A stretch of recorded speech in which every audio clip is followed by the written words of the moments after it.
क्या आप इराक के बाबिल शहर के बारे में जानते हैं, जिसे आज के दौर में बेबीलोन कहा जाता है?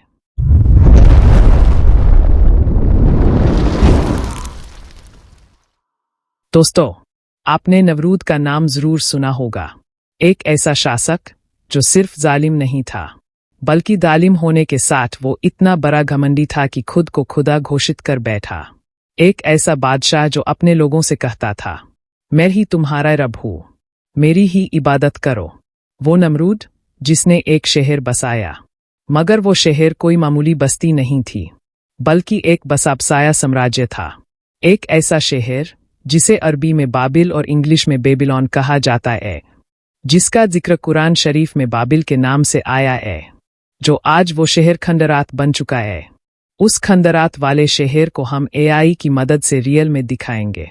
नमरूद का घमंड, उसकी सत्ता, उसकी गुण की गवाही आज भी उस शहर की दीवारों में छिपी हुई है। तो आज हम आपको उस बेबीलोन शहर की एक ऐसी झलक दिखाने जा रहे हैं जो आपने कभी किताबों में पढ़ी होगी, मगर आज आप उसे अपनी आंखों से बनते हुए देखेंगे। हम आपको लेकर चलेंगे 4000 साल पुराने वक्त में, जहां आप महसूस करेंगे कि कैसे नमरूद ने रेत, मिट्टी और ईंटों से एक ऐसा शहर खड़ा किया जिसे इंसानियत के इतिहास में पहली ताकतवर सभ्यता के रूप में याद किया जाता है।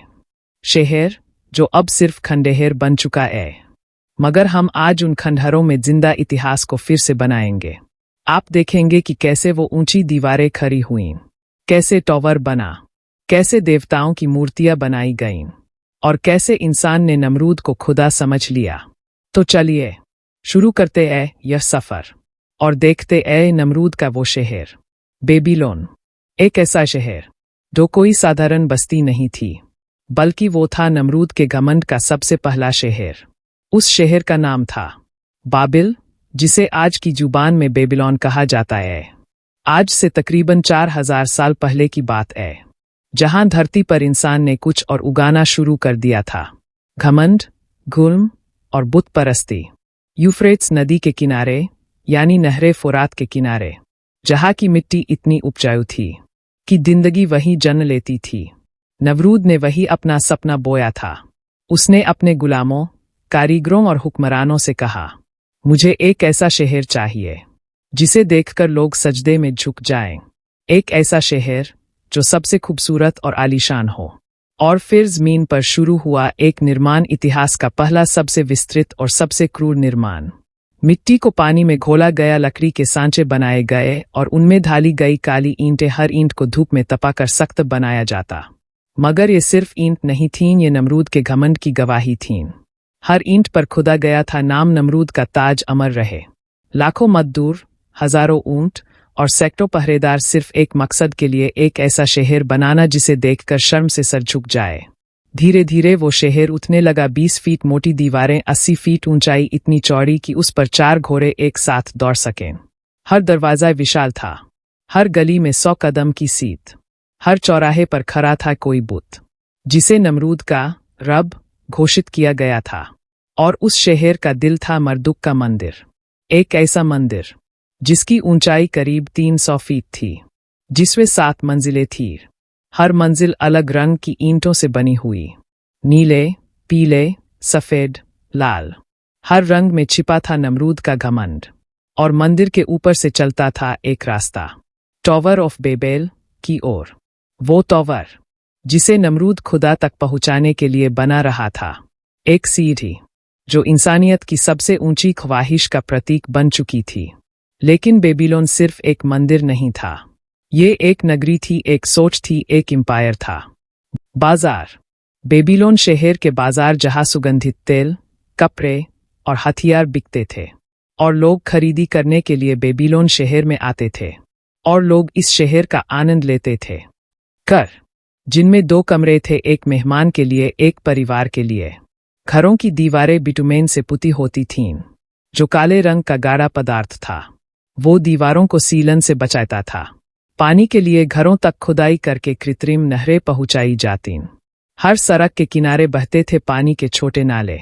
गर्मी में ठंडक और खेती के लिए जीवन। कुछ घरों में तो ऐसे मिट्टी के डिब्बे थे जिन्हें हम आज के शब्दों में फ्रिज कह सकते हैं। जहां ठंडी हवा अंदर जाती और खाना सुरक्षित रहता।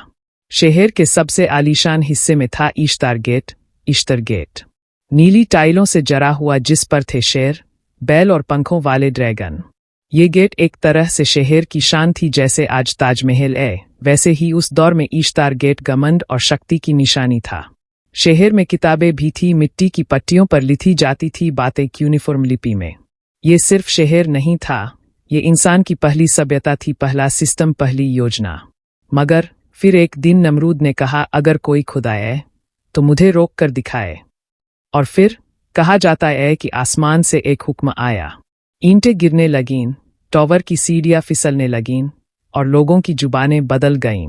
कोई एक ही शब्द को 10 तरह से बोलने लगा, कोई एक दूसरे को समझ ही न सका। निर्माण रुक गया, टॉवर वही खड़ा रहा मगर अधूरा। नमरूद की घमंड की सीढ़ियां उसके खुद के पतन का रास्ता बन गईं। और फिर एक मच्छर, एक मामूली सा मच्छर उसके कान में घुसा। नमरूद का घमंड, उसकी फौजें, उसका ताज, कुछ भी उस मच्छर से न लड़ सका। दिन रात दर्द चीखे और एक दिन मौत। नमरूद चला गया, मगर पीछे छोड़ गया बेबीलोन, घमंड का वो शहर जो अब खंडहर बन चुका है। आज जब आप उन खंडहरों में चलते हैं तो लगता है जैसे ईंटें आपसे कह रही हो, घमंड की इमारतें कभी पूरी नहीं होती। लेकिन इंसान ने जो सपना देखा था वो अमर हो गया। बेबीलोन आज भी इतिहास के पन्नों में जिंदा है और नमरूद सिर्फ एक इबरत बनकर रह गया।